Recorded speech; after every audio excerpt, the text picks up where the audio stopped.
서울의 심장부를 꿰뚫는 듯한 아우라그룹 에이유라그룹의 본사 로비는 거대하고 차가운 대리석과 높은 천장으로 이루어져 있었다. 그곳의 공기는 미니멀하지만 극도로 호화로운 디자인처럼 힘과 비인간적인 효율성으로 가득 차 있었다. 이다우는 갓 발급받은 사원증을 마치 구명줄처럼 손에 꽉 쥐었다. 그 차가운 플라스틱 조각이 앞으로 자신의 운명을 좌우할 것이었다. 전략기획팀 35층, 전략기획팀 35층. 그녀는 주문처럼 자신의 소속 부서와 층수를 되뇌었다. 주변을 스쳐 지나가는 사람들은 모두 날카롭고 자신감 넘치는 표정으로 그녀와는 다른 세상 사람들처럼 보였다. 수백 대 1의 경쟁률을 뚫고 이 자리에 섰다는 자부심은 이 거대한 공간의 위압감 앞에서 이미 쪼그라들 대로 쪼그라든 상태였다. 손목 시계를 확인한 그녀의 얼굴이 하얗게 질렸다. 신입사원 오리엔테이션 시작까지 남은 시간은 단 10분. 로비의 규모에 압도되어 잠시 방향을 헤맨 것이 화근이었다. 패닉이 몰려왔다. 그녀의 눈에 여러 대의 엘리베이터가 들어왔다. 대부분의 엘리베이터 앞에는 긴 줄이 늘어서 있었다. 하지만 그중 하나 유독 세련된 검은색 외관을 한 엘리베이터 앞에는 아무도 없었다. 마침 그 위쪽의 램프에 불이 들어와 있었고 문이 스르르 닫히기 시작했다. 그녀는 찰나의 순간에 결정을 내렸다. 첫날부터 지각할 수는 없었다. 잠시만요. 그녀는 거의 비명에 가까운 목소리로 외치며 달렸다. 구두굽이 대리석 바닥에 부딪히는 소리가 요란했다. 그녀는 닫히는 문 사이로 필사적으로 몸을 비집고 들어갔다. 겨우 성공했다는 안도감도 잠시 엘리베이터 문이 소리 없이 닫히자 그녀는 이질감을 느꼈다. 내부는 일반 엘리베이터와는 확연히 달랐다. 훨씬 더 넓고 고급스러웠으며 층수 버튼 대신 하나의 터치패드만 간결하게 자리하고 있었다. 희미하지만 값비싼 우디 계열의 향기가 공기 중에 떠다녔다. 갑자기 등골이 서늘해졌다. 그리고 그녀는 자신이 혼자가 아니라는 사실을 깨달았다. 엘리베이터 구석에 한 남자가 서 있었다. 그녀가 그의 얼굴을 확인하기도 전에 그의 존재감만으로도 숨이 턱 막혔다.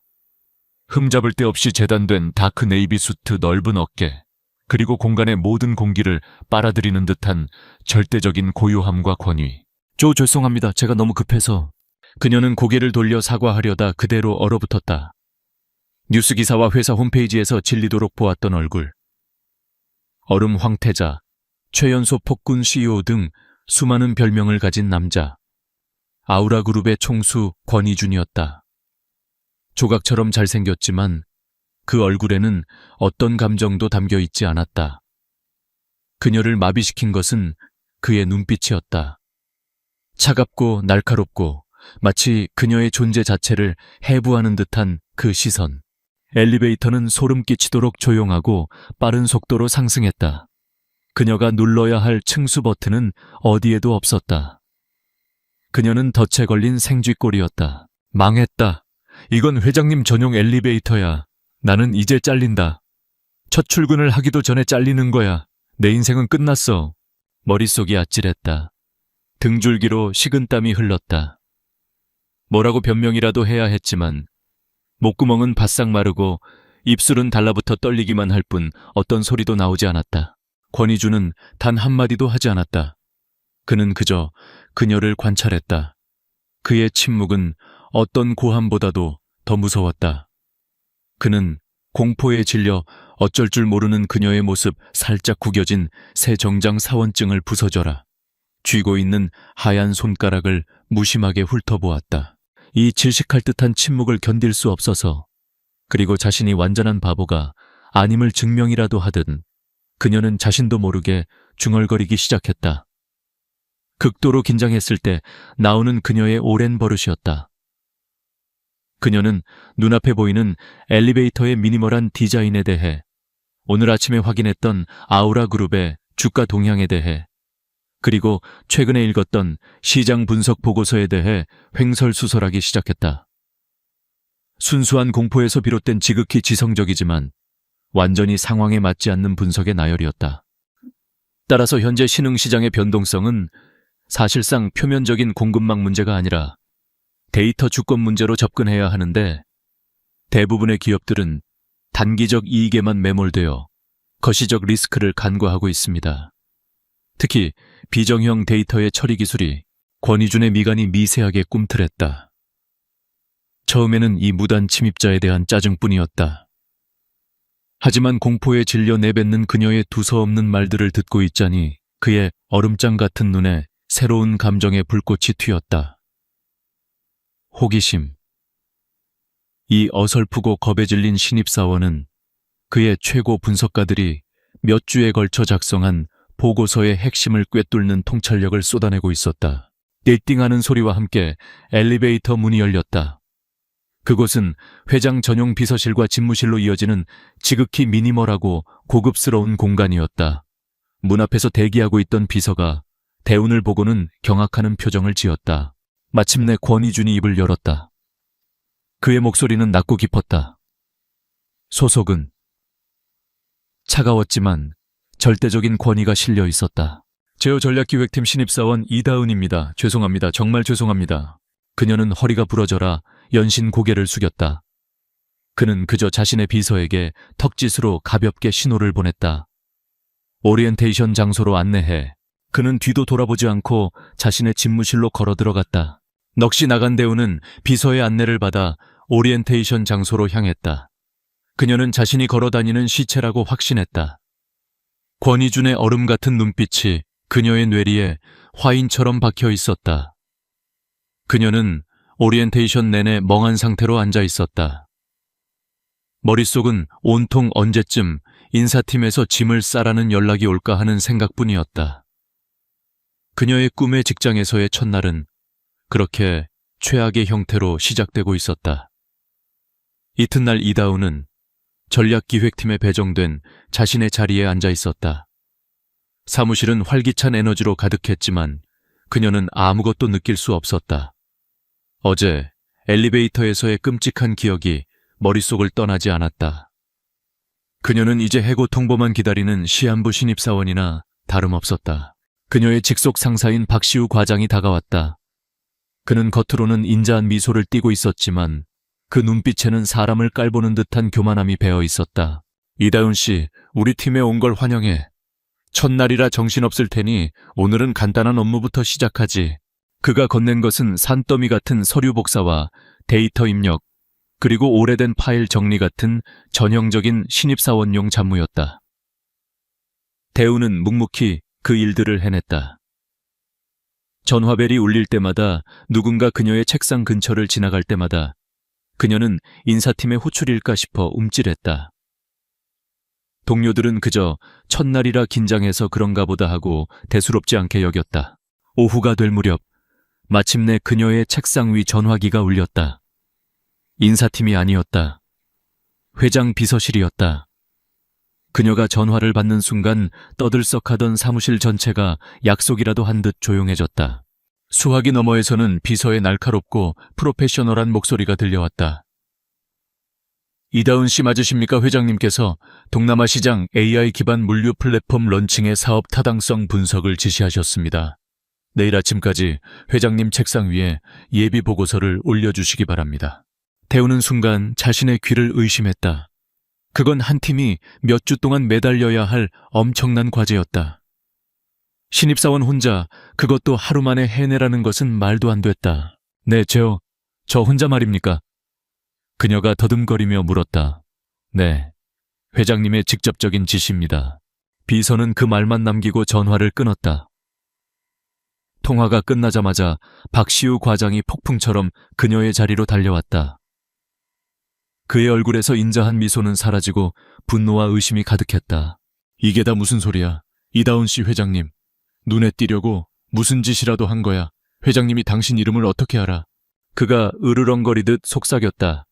대우는 겁에 질려 고개를 저을 뿐이었다. 뭐 모르겠습니다, 과장님. 저는 그냥 아침에 엘리베이터를 잘못 탔을 뿐인데 그녀의 설명은 너무나도 황당해서 오히려 그의 의심에 불을 지폈다. 그는 그녀를 어수룩한 신입이 아니라 자신의 권위를 무시하고 회장에게 직접 라인을 대려는 교활한 여우로 보기 시작했다.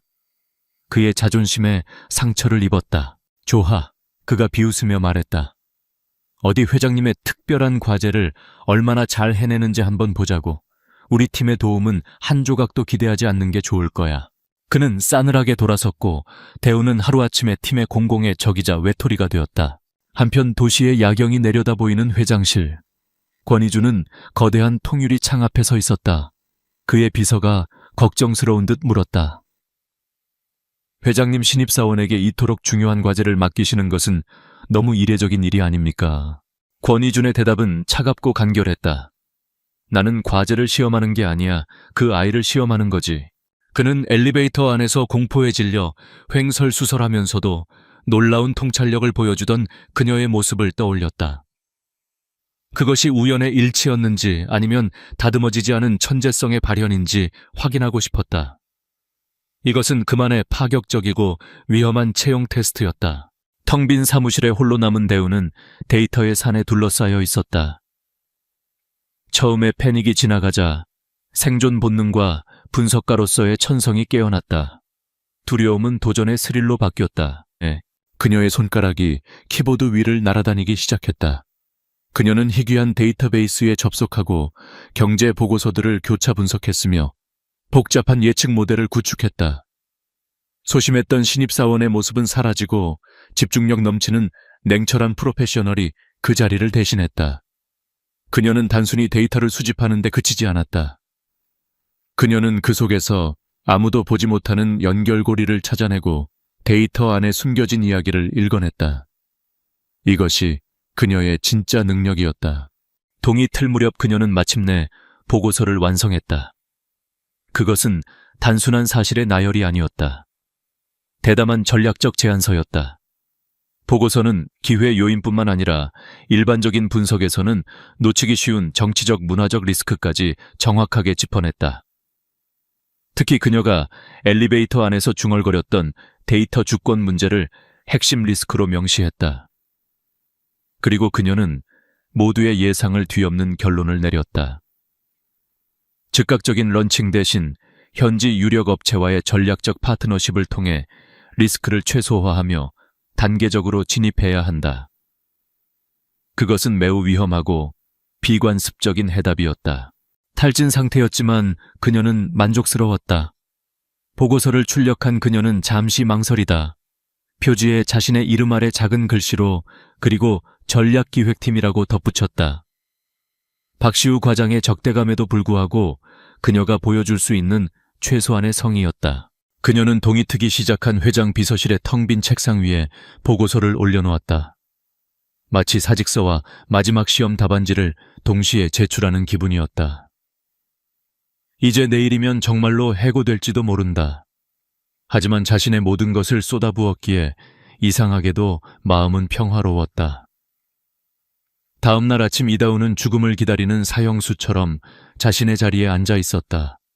하지만 그녀를 기다리는 것은 해고 통보가 아닌 폭풍전의 고요함이었다. 아우라 그룹의 최고 임원 회의실. 거대한 원목 테이블 주위로 그룹의 핵심 인사들이 앉아 있었다. 권희주는 상석에 앉아 있었고 그의 양옆으로는 날고 긴다는 임원들이 포진해 있었다.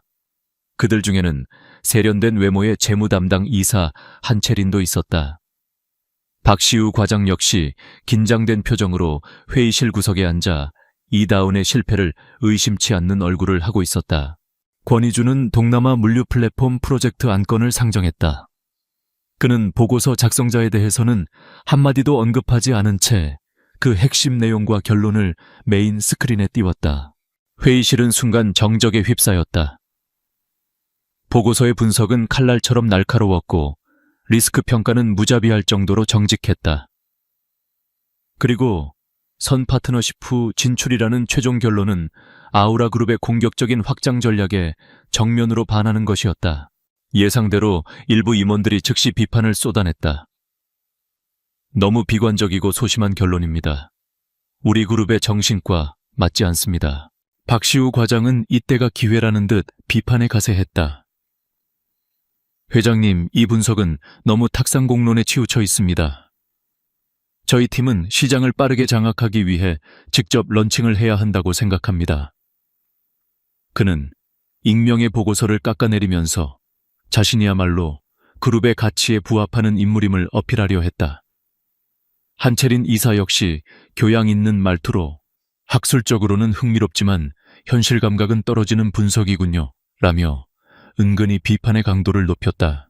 권희주는 무표정한 얼굴로 모든 비판을 들었다. 그리고 마침내 입을 열었다. 그의 목소리는 회의실의 모든 소음을 단번에 잠재웠다. 이 보고서는 그가 말했다. 지난 6개월간 내가 이 주제에 대해 받아본 그 어떤 분석 자료보다 통찰력이 뛰어나다. 그는 보고서의 데이터를 인용하며 임원들의 비판을 조목조목 논리적으로 반박하기 시작했다. 그는 무조건적인 공격 경영의 허점을 차가운 사실과 숫자로 드러냈다. 회의실은 그의 압도적인 논리에 완전히 제압당했다. 권희주는 하얗게 질린 박시우 과장을 똑바로 쳐다보았다. 박 과장 자네 팀은 직접 런칭을 해야 한다고 했던가. 하지만 이 보고서는 자네 부서에서 올라온 것인데 주 저자가 누군지 말해줄 수 있겠나. 박시우는 덫에 걸렸다. 그는 식은땀을 흘리며 우물쭈물할 뿐 아무 대답도 하지 못했다. 그때 권희준의 비서가 대답했다. 회장님, 해당 보고서는 신입사원 이다운 씨와 전략기획팀 명의로 제출되었습니다. 그녀는 대운이 썼던 표지의 마지막 문구를 정확하게 강조해서 읽었다. 회의실이 술렁거렸다. 신입사원이 이런 보고서를 권희준의 눈에 희미한 만족감 같은 것이 스쳐 지나갔다. 오늘부로 이다운 사원은 동남아 프로젝트 핵심 TF팀에 합류시킨다. 박 과장은 그녀가 업무를 수행하는 데 필요한 모든 자원을 지원하도록. 이것은 이다운에게는 공개적인 승리였고 박시우에게는 공개적인 굴욕이었다. 이다운은 사무실의 가십을 통해 회의실에서 일어난 일을 전해 들었다. 그녀는 혼란스러웠다. 칭찬은커녕 해고를 예상했었다. 쏟아지는 관심이 두려웠고 이제는 노골적인 증오를 드러내는 박시우 과장의 눈빛은 더욱 무서웠다. 부서로 돌아온 박시우의 굴욕감은 도끼로 변했다. 그는 회장의 명령을 공개적으로 거역할 수는 없었지만 그녀의 회사 생활을 지옥으로 만들 수는 있었다. 그는 다른 팀원들에게 회장님의 특별 프로젝트를 맡은 사람은 바쁘니 방해하지 말라고 말하며 그녀를 완벽하게 고립시켰다. 심지어 그는 그녀의 주 업무를 지원한다는 명목 아래 더욱 하찮고 시간만 낭비하는 잡무들을 산더미처럼 안겨주었다. 이다운 씨, 위대한 일을 하려면 기초부터 알아야지. 오늘 오후까지 작년 클라이언트 파일 전부 재정리해놔. 그것은 그녀의 의지를 꺾으려는 명백한 권력 남용이었다. 하지만 이다운은 불평하지 않았다. 그녀는 묵묵히 잡무들을 처리하고 동료들이 모두 퇴근한 뒤에야 홀로 남아 동남아 프로젝트 업무를 시작했다. 그녀의 이런 모습은 모두 어딘가에서 지켜보고 있었다. 그날 밤 권희주는 자신의 사무실에서 사무실 플로어의 CCTV 영상을 보고 있었다. 그것은 그의 치밀하고 다소 비인간적인 업무 방식의 일부였다. 그는 자신의 승리에도 불구하고 사무실 구석에서 고립되어 묵묵히 서류 정리를 하고 있는 이다은의 모습을 보았다. 그리고 모두가 떠난 뒤 지친 몸으로 다시 컴퓨터 앞에 앉아 프로젝트에 몰두하는 모습까지. 그는 부당함에 맞서 조용한 존엄성으로 버텨내는 그녀의 프로페셔널함과 강인함을 보았다. 그녀의 재능에 대한 초기 호기심은 이제 그녀의 인성에 대한 깊은 흥미로 발전하고 있었다. 회의실에서는 천재 분석가지만 책상 앞에서는 소심한 신입사원인 이 이상한 여자에게 그는 점점 더 깊이 빠져들고 있었다. 이제는 그가 직접 개입해야 할 때가 다가오고 있었다. 회의실에서의 굴욕 이후 박시우 과장은 한채린 이사를 따로 만났다. 그는 요즘 신입들은 하늘 무서운 줄 모른다며 이다운에 대한 불만을 노골적으로 토로했다. 회의에서 은근히 체면을 구겼던 한채린은 이 상황을 기회로 보았다. 그녀는 권희준 회장의 예측 불가능한 행동 방식이 마음에 들지 않았고 이다운이라는 존재가 그가 키우는 말이거나 총애하는 인물일 수 있다는 생각에 자신의 입지가 위협받는다고 느꼈다. 박 과장님, 그녀가 우아하게 찻잔을 내려놓으며 말했다. 그런 애들은 직접적으로 공격하면 안 돼요. 더 교묘하게 스스로 무너지게 만들어야죠. 본인의 무능함 때문에 망한 것처럼 보이게 말이에요. 두 악역의 동맹은 그렇게 맺어졌다. 얼마 후 대우는 동남아 프로젝트의 다음 단계 과제를 맡게 되었다. 잠재적 현지 파트너에게 보여줄 중요한 프레젠테이션을 준비하는 것이었다. 여기에는 아우라그룹의 내부 비용 구조와 수익 예상치 등 민감한 데이터가 포함되어 있었다. 박시우 과장은 도와준다는 명목 아래 모든 데이터는 한채린 이사의 부서에서 관리하는 메인 서버를 통해 교차 검증을 받아야 한다고 주장했다. 그리고 그 교차 검증 과정에서 한채린의 부하 직원이 대운의 발표 자료 파일에 담긴 핵심 데이터 하나를 교묘하게 수정했다. 예를 들어 핵심 비용 지표를 큰 폭으로 잘못 계산하여 전체 재무 예측을 위험할 정도로 낙관적으로 보이게 만드는 시기였다. 그것은 중요한 파트너사 앞에서 대운을 무능하고 어리석은 사람으로 만들려는 치명적인 독침이었다. 대운은 그 사실을 까맣게 몰랐다. 과도한 업무와 고립으로 인한 스트레스로 지칠 대로 지친 그녀는 프레젠테이션을 최종 마무리했다. 발표는 바로 다음 날 권희준 회장과 싱가포르에서 온 잠재 파트너사 대표단 앞에서 하기로 되어 있었다. 발표 전날 밤 그녀는 왠지 모를 찜찜함을 느꼈다. 뭔가 잘못되었다는 분석가로서의 직감이 그녀를 괴롭혔다. 결국 그녀는 밤을 새워 모든 것을 처음부터 다시 검토하기로 결심했다. 서버에 저장된 검증된 파일이 아닌 그녀가 가지고 있던 원본 데이터를 이용해서 한편 권희준 역시 비서가 전달해준 최종 발표 파일을 검토하고 있었다. 그의 날카로운 눈은 즉시 이상점을 발견했다. 예상 수익률이 그가 파악하고 있는 운영비용과 맞지 않았다. 터무니없이 높았다. 그는 이것이 대운의 실수가 아니라는 것을 직감했다. 그녀의 첫 보고서는 너무나도 치밀했다. 그는 즉시 사보타주를 의심했고 그녀의 성공에 가장 큰 굴욕감을 느꼈을 두 사람, 박시우와 한채린을 떠올렸다. 그는 즉시 이 오류를 수정하거나 회의를 취소할 수도 있었다. 하지만 그것은 근본적인 문제 해결 방식이 아니었다. 그는 다른 방법을 택했다. 대운의 위기 대처 능력을 시험하고 그녀 스스로 방역할 무기를 쥐어주는 방법. 그는 자신의 팀을 시켜 알아낸 대운의 개인 이메일 계정으로 익명의 암호화된 메일을 보냈다. 메일에는 단 하나의 첨부 파일만 들어있었다. 그것은 2년 전 아우라그룹 물류부서의 실제 비용 구조가 상세히 담긴 내부 감사 보고서였다. 신입사원은 절대 접근할 수 없는 극비 문서였다. 메일에는 어떠한 설명도 메시지도 없었다. 밤을 새워 미친 듯이 데이터를 재검토하던 대우는 그 익명의 메일을 발견했다. 그녀는 망설였지만 절박한 마음에 첨부 파일을 열었다. 오래된 감사 보고서를 읽어 내려가던 그녀의 눈이 커졌다. 진짜 비용 지표가 거기에 있었다. 그녀는 그 숫자를 자신의 발표 자료에 있는 숫자와 비교했고 조작된 부분을 정확히 찾아냈다. 사보타주의 전모가 드러나는 순간이었다. 차가운 분노가 치밀어 올랐지만 분노할 시간조차 없었다. 발표는 몇 시간 남지 않았다. 그녀는 단순히 숫자를 고치는 데 그치지 않았다. 그녀는 익명의 발신자가 의도한 바를 깨달았다. 이것은 단순한 실수 수정이 아니라 거짓을 폭로하라는 메시지였다. 그녀는 열에 들뜬 사람처럼 빠르게 움직였다. 그녀는 프레젠테이션의 핵심 부분을 완전히 새로 만들었다. 리스크 분석 및 데이터 무결성이라는 새로운 섹션을 추가하고 이번 사보타주를 운영 리스크의 실제 사례 연구로 포함시켰다. 그녀는 그들의 공격을 역으로 그들에게 되돌려줄 준비를 하고 있었다. 그녀의 눈빛은 더 이상 겁에 질린 신입사원의 것이 아니었다. 그것은 반격을 앞둔 전사의 눈빛이었다. 프레젠테이션이 열리는 회의실은 최첨단 장비와 함께 팽팽한 긴장감으로 가득 차 있었다. 권희준 회장과 싱가포르에서 온 파트너사 대표단, 그리고 자신만만한 표정의 한채린 이사와 초조한 기색의 박시우 과장이 자리를 지키고 있었다. 이다운이 회의실로 들어섰다. 그녀는 지쳐 보였지만 그 눈빛만큼은 칼날처럼 날카롭고 단호했다. 이전과는 다른 차분한 자신감이 그녀를 감싸고 있었다. 그녀는 프레젠테이션을 시작했다. 도입부는 흠잡을 데 없이 완벽했다. 전문적인 발표 태도와 명료한 설명은 싱가포르 파트너들에게 깊은 인상을 주었다.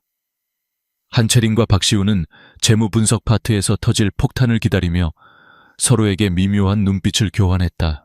마침내 대우는 핵심적인 재무 예측 슬라이드에 도달했다. 그녀는 극적으로 잠시 말을 멈췄다. 예상 수익률을 논하기에 앞서 그녀의 목소리는 맑고 단단했다. 저는 먼저 데이터의 무결성 문제와 그것이 전략적 파트너십에 미치는 영향에 대해 짚고 넘어가는 것이 필수적이라고 생각합니다. 그것은 회의실의 누구도 예상치 못한 전개였다. 권희준이 흥미롭다는 듯 상체를 살짝 앞으로 기울였다. 그의 표정은 여전히 읽을 수 없었지만 시선은 강렬했다. 대우는 밤새 만든 새로운 슬라이드를 띄웠다. 화면에는 2개의 데이터 세트가 나란히 표시되었다. 하나는 서버 데이터 경영진 검증 필이라고 이름 붙여졌고, 다른 하나는 원본 데이터 내부 감사 자료 교차 검증이라고 되어 있었다. 핵심 비용 지표의 차이는 누가 봐도 명백하고 충격적이었다. 보시다시피 그녀가 차분하게 설명했다. 메인 서버에 저장된 데이터와 실제 감사 기록에 기반한 사실 데이터 사이에는 심각한 불일치가 존재합니다. 제가 사용하도록 지시받았던 서버 데이터는 위험할 정도로 낙관적이며 파트너십을 오도할 수 있는 재무 상태를 보여주고 있습니다. 그녀는 누구의 이름도 거론하지 않았다. 그럴 필요도 없었다.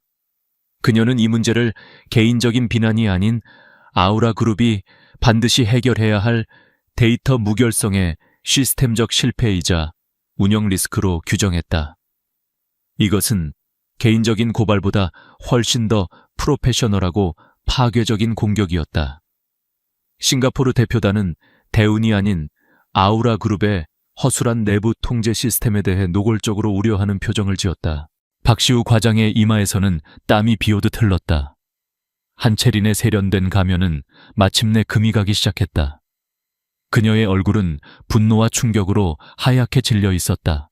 권희준이 상황을 장악했다. 아주 훌륭하고 핵심적인 지적이었습니다, 이다은 씨. 그의 목소리는 얼음장처럼 차가웠다. 그는 싱가포르 대표단을 향해 고개를 돌렸다. 내부적인 문제로 심려를 끼쳐드려 죄송합니다. 이다은 씨의 성실함 덕분에 저희가 개선해야 할 중대한 문제점을 발견했습니다. 이 문제는 즉시 바로잡을 것을 약속드립니다. 그럼 이다은 씨는 정확한 데이터로 계속 발표해 주시기 바랍니다. 대우는 정확한 데이터를 기반으로 프레젠테이션의 나머지 부분을 완벽하게 소화했다. 이제 그녀의 발표 내용은 이전보다 훨씬 더 높은 신뢰도를 갖게 되었다. 질의응답 시간에도 그녀는 자신감과 명석함으로 모든 질문에 막힘없이 대답했다.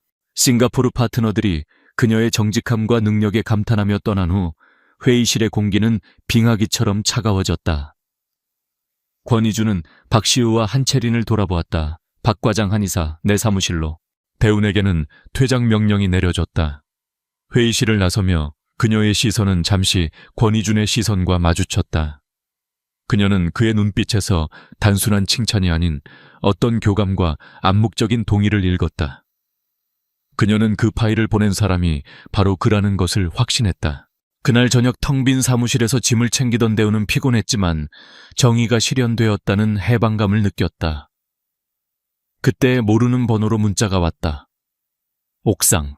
그녀는 잠시 망설이다 엘리베이터를 타고 건물 옥상 정원으로 향했다. 권희준이 난간에 기댄 채 도시의 야경을 내려다보고 있었다. 차가운 바람이 불었다. 제가 올 줄 아셨어요. 그녀가 물었다. 기대하고 있었지. 그가 그녀를 향해 돌아섰다. 익명의 이메일. 회장님이셨죠? 그녀는 질문이 아닌 확인의 어조로 말했다. 그는 그저 조용히 고개를 끄덕였다. 왜요? 그녀가 물었다. 왜 그런 식으로 저를... 그는 잠시 침묵했다. 그의 차가운 CEO의 가면이 녹아내리고 그 자리에는 놀라울 정도의 솔직함이 드러났다. 나는 무능한 것을 혐오한다. 그가 나직하게 말했다. 하지만 불의는 그보다 더 혐오해. 그들이 당신에게 한 짓은 부당한 것이었으니까. 그가 그녀에게 한 걸음 다가섰다. 그리고 내가 건네준 무기를 가지고 당신이 무엇을 할지 보고 싶었다. 당신은 단순히 자신을 방어하는데 그치지 않았어. 전략적으로 반격했지. 나를 감탄하게 만들었어, 이다운. 도시의 불빛이 아득한 그곳에서 그들은 더 이상 회장과 직원이 아니었다. 그들은 공동의 적을 상대로 거둔 승리와 비밀을 공유한 동지였다. 업무적인 감탄은 이제 부인할 수 없을 만큼 개인적인 것이 되어 있었다. 두 사람 사이의 공기에는 새롭고 말로 표현할 수 없는 긴장감이 감돌기 시작했다. 옥상에서의 만남 이후 아우라 그룹에는 비바람이 불었다. 권희준의 숙청은 빠르고 무자비했다. 박시우 과장은 데이터 조작 및 직권 남용 혐의로 즉시 해고되었으며 회사는 그에게 법적 책임까지 물을 것이라고 공표했다. 한채린 이사는 사보타주 공모 혐의로 모든 직책에서 해임되고 한직으로 좌천되었다. 그녀의 화려했던 경력은 하루아침에 잿더미가 되었다. 권희준은 이 모든 과정을 전사적으로 공개했다. 이것은 단순히 두 사람에 대한 징계가 아니었다. 그것은 그룹 전체에 보내는 강력한 경고였다. 능력 없는 것은 용서해도 비열한 것은 용납하지 않는다. 그리고 나의 사람을 건드리지 마라. 이 사건으로 이다운은 순식간에 회사에서 가장 유명한 인물이 되었다. 그녀는 더 이상 회장님 전용 엘리베이터의 잘못한 신입이 아니었다. 그녀는 회장님이 직접 보호하는 거대한 내부 비리를 파헤친 영웅이 되었다. 동료들은 그녀를 경외와 두려움이 섞인 눈으로 바라보았다. 아무도 감히 그녀에게 함부로 말을 걸거나 그녀의 업무에 대해 왈가왈부하지 못했다. 하지만 이런 명성은 그녀에게 또 다른 종류의 고립감을 안겨주었다. 그녀는 점심시간에 홀로 밥을 먹었고 복도에서는 모두가 그녀를 위해 길을 비켜주었다. 그녀는 마치 투명한 유리상자 안에 갇힌 것 같았다. 더 큰 문제는 소문이었다. 권희준 회장이 그녀를 보호하기 위해 이례적으로 강력한 조치를 취하자 두 사람의 관계에 대한 온갖 추측이 난무하기 시작했다. 그녀가 사실은 회장님의 숨겨둔 여자라거나 그녀의 배경에 엄청난 비밀이 있다는 식의 질투와 시기심이 가득한 험담들이 익명의 사내 게시판을 뜨겁게 달구었다. 권희준은 이 모든 것을 알고 있었다. 그는 자신이 그녀를 보호하기 위해 휘두른 칼이 역설적으로 그녀를 또 다른 위험에 빠뜨렸다는 것을 깨달았다. 정치적인 공격은 사라졌지만 이제 그녀는 전 직원의 호기심과 질투의 표적이 되었다. 그는 이 문제를 근본적으로 해결해야 했다. 어설픈 보호가 아닌 누구도 감히 넘보지 못할 완벽한 방패를 그녀에게 주어야 했다. 기회는 연말에 열리는 아우라 그룹 창립 기념 파티에서 찾아왔다. 서울 최고의 호텔에서 열리는 이 파티에는 그룹의 모든 임직원과 주요 파트너 그리고 언론까지 참석하는 가장 큰 행사였다. 파티 당일 대우는 어색한 드레스 차림으로 파티장 구석에 서서 칵테일 잔만 만지작거리고 있었다. 그녀는 여전히 이 화려한 세계에 속하지 못하는 이방인이었다. 그녀를 향한 수많은 수군거림과 노골적인 시선들이 그녀를 더욱 위축되게 만들었다. 그때 파티장의 모든 조명이 무대 위로 집중되며 사회자가 권희준 회장의 등장을 알렸다. 완벽한 턱시도 차림의 그는 무대 위에 서자마자 모든 사람의 시선을 압도했다. 그는 간결한 축사를 마친 뒤 예상치 못한 행동을 했다. 오늘 이 자리에서 여러분께 개인적인 발표를 하나 하려고 합니다. 파티장이 술렁거렸다. 그의 사생활은 언제나 베일에 쌓여 있었기에 모두의 호기심이 극에 달했다. 권희준의 시선이 파티장을 가로질러 구석에 서 있는 이다운에게로 향했다. 그는 그녀를 향해 손을 내밀었다. 이다운 씨, 잠시 무대 위로 올라와 주시겠습니까? 모든 시선이 일제히 그녀에게로 향했다. 대우는 심장이 멎는 것 같았다. 그는 지금 무슨 짓을 하려는 걸까? 그녀는 움직일 수 없었다. 권희준은 직접 무대에서 내려와 굳어버린 그녀에게로 걸어왔다. 그는 수많은 카메라 플래시와 경악하는 사람들 앞을 지나 그녀의 앞에 섰다. 그는 부드럽게 그녀의 손을 잡았다. 괜찮아. 그가 오직 그녀만이 들을 수 있는 목소리로 속삭였다. 나를 믿어. 그는 그녀의 손을 잡고 함께 무대 위로 올라갔다. 파티장은 충격으로 숨소리 하나 들리지 않았다. 권희주는 마이크를 잡고 그녀의 옆에 선 채로 선언했다. 그의 목소리는 단호하고 명료했다. 여러분께 소개합니다. 이다운 씨는 아우라 그룹의 유능한 인재일 뿐만 아니라 저에게 있어 세상에서 가장 특별한 사람입니다. 그는 잠시 말을 멈추고 사랑스럽다는 듯 그녀를 바라보았다. 그리고 곧 제 아내가 될 사람입니다. 아내. 그 단어가 폭탄처럼 파티장에 터졌다. 경악은 곧 엄청난 환호와 박수 소리로 바뀌었다. 카메라 플래시는 미친 듯이 터져댔다.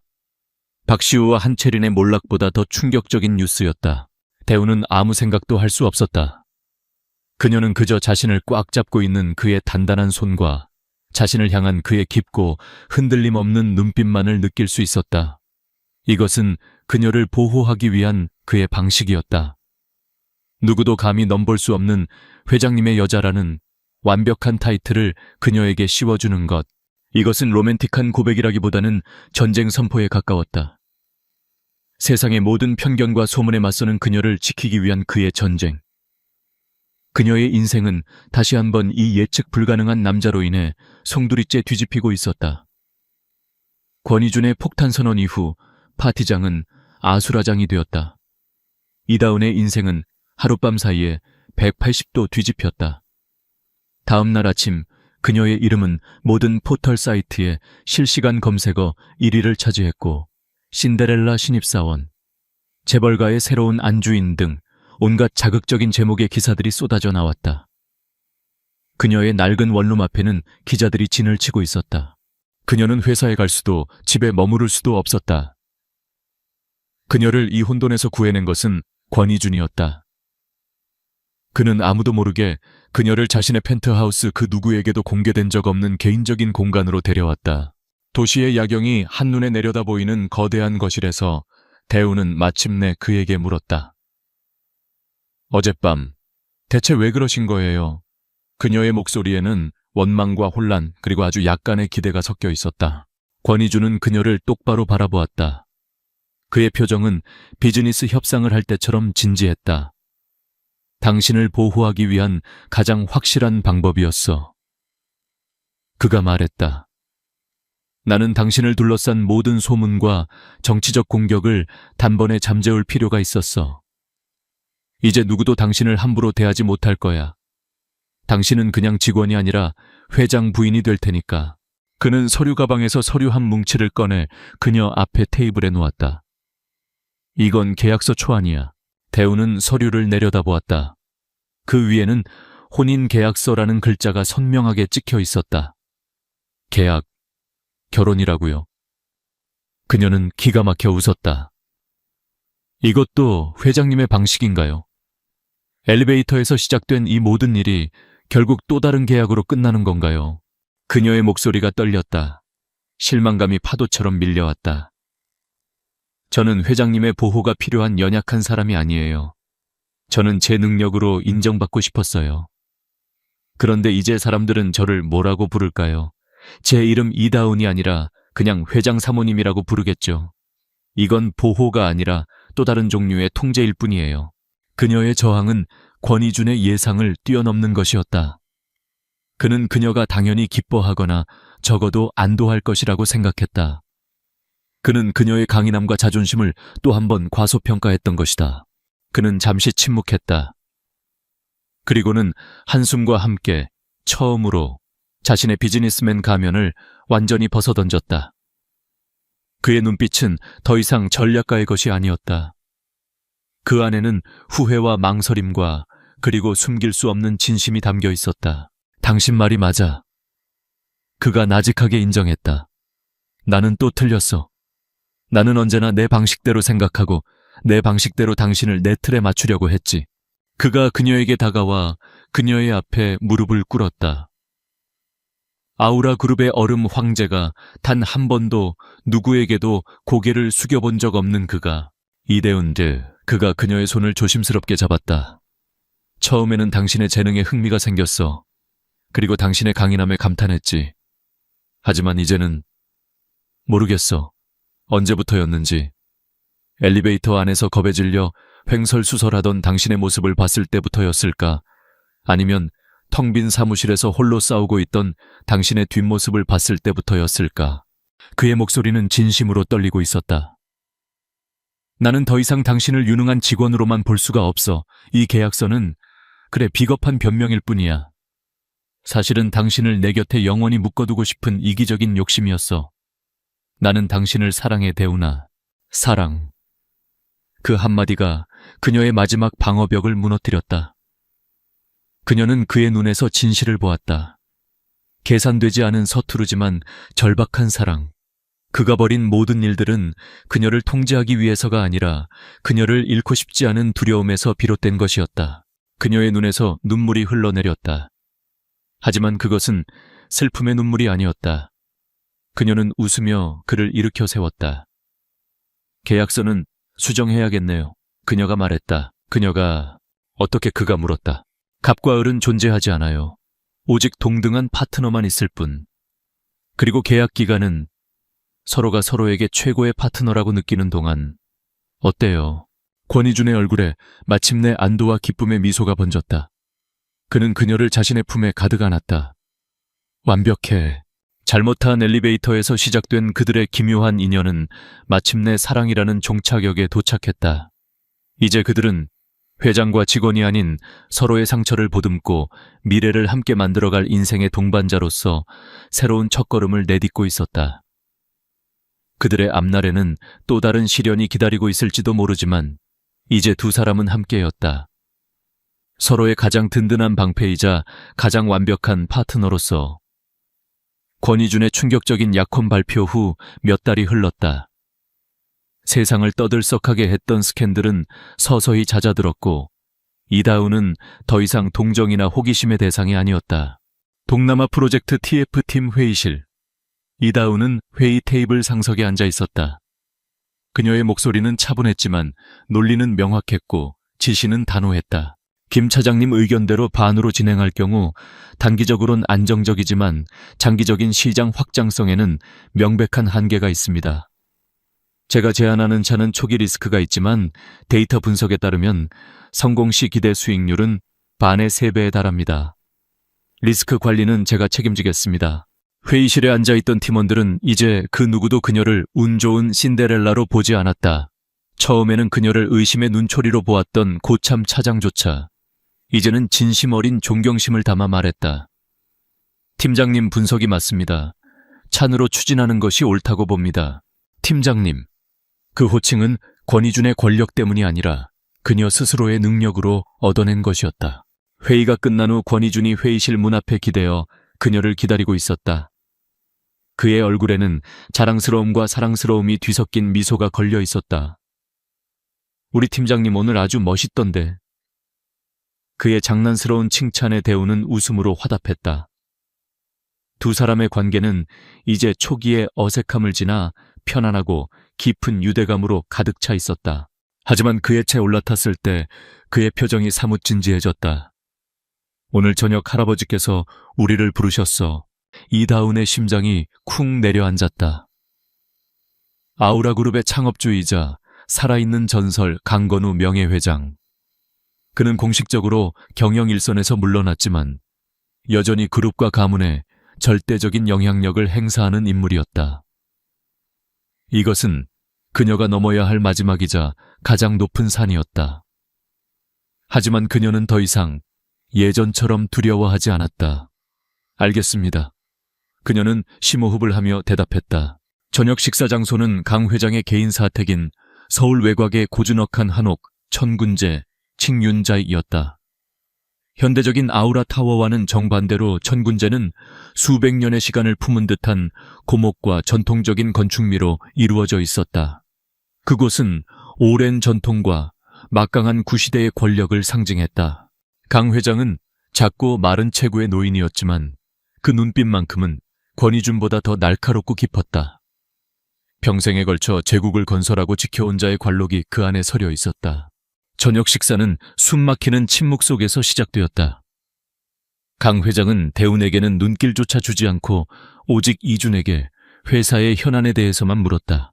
마침내 식사가 중반쯤 지났을 때 강 회장이 처음으로 그녀에게 시선을 돌렸다. 그의 꿰뚫어 보는 듯한 시선에 대운은 마른 침을 삼켰다. 그래, 네가 내 손주 녀석의 혼을 쏙 빼놓았다는 그 아이로구나. 그는 담소를 나누듯 시작했지만 그의 질문은 비수처럼 날아왔다. 아우라그룹이 앞으로 10년 안에 마주할 가장 큰 위협이 무엇이라 생각하나? 대우는 잠시 생각에 잠겼다가 모두의 예상을 깨는 대답을 내놓았다. 특정 시장이나 경쟁사가 아닙니다. 저는 사상적 정체, 팅찌가 가장 큰 위협이라고 생각합니다. 과거의 성공 공식에만 안주하여 변화하는 시대의 흐름을 읽지 못하는 것 말입니다. 강 회장의 눈썹이 살짝 올라갔다. 우리 가문의 가훈은 지배하지 않으면 멸망한다이다. 너는 이 말에 동의하나? 존경하는 마음으로 감히 다른 의견을 올리고 싶습니다. 그녀는 조금도 물러서지 않았다. 저는 새로운 시대의 가훈은 적응하고 번성하라가 되어야 한다고 생각합니다. 지배는 일시적이지만 적응력은 영원하기 때문입니다. 강 회장의 표정이 더욱 굳어졌다. 우리 같은 가문의 며느리는 남편을 그림자처럼 내조하는 것이 미덕이다. 너는 그럴 준비가 되어 있나? 그것은 명백한 함정 질문이었다. 파트너의 역할은 뒤가 아닌 옆에 서는 것이라고 믿습니다. 저는 권희준 회장님께 도전하고 다른 관점을 제시하며 우리의 공동 목표가 진실성 있게 달성되도록 돕는 방식으로 그를 지지할 것입니다. 그것이 제가 생각하는 내조입니다. 이 모든 대화 동안 권희준은 한마디도 거들지 않았다. 하지만 테이블 아래 그의 손은 그녀의 손을 굳게 잡고 있었다. 그것은 침묵 속의 가장 강력한 지지였다. 강 회장은 오랫동안 그녀를 쳐다보며 침묵했다. 그 침묵이 대운을 짓눌렀다.